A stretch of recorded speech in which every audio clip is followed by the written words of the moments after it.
Okay, so we grabbed the kit that was printed on the towel. This was printed on what's called magic paper. So what we're gonna first do is we're gonna go ahead and unscrew our hoop and take that off. And you can set that aside and you can use that for future projects if you'd like.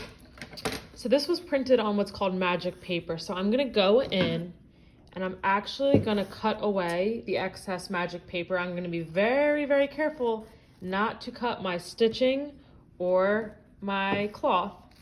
So the magic paper actually melts with water. So all you have to do is dip it in some water and it will actually melt, which is so cool, hence the name of the magic paper. What you don't want to do with this is you don't want to obviously get it wet while you're stitching it, and you also don't need to use any agitation. So don't now go put your towel that you carefully spent all this time meticulously hand stitching, don't go ahead and now put that in the washing machine or anything like that. In fact, some quick care instructions for this.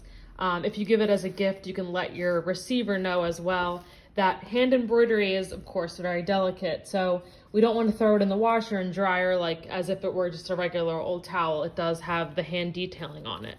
So we want to treat it very delicately as we can. So hand wash, delicate wash, and I would not put this in the dryer if we want to keep our stitches intact. So I have this all cut and I have a bowl of warm water here. And what we're gonna do is I'm gonna set this in the warm water.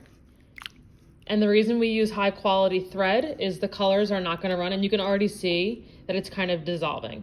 So I'm gonna go ahead and leave that in there for about a half an hour. Sometimes I'll switch out the water. If it looks a little like really funky, I might go switch this out and put new water in just because it has all the paper in there, but it will slowly but surely actually melt in the water.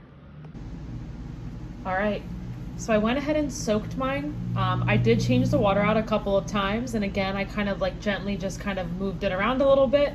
And as you can see, all of the paper is gone to reveal our embroidery project.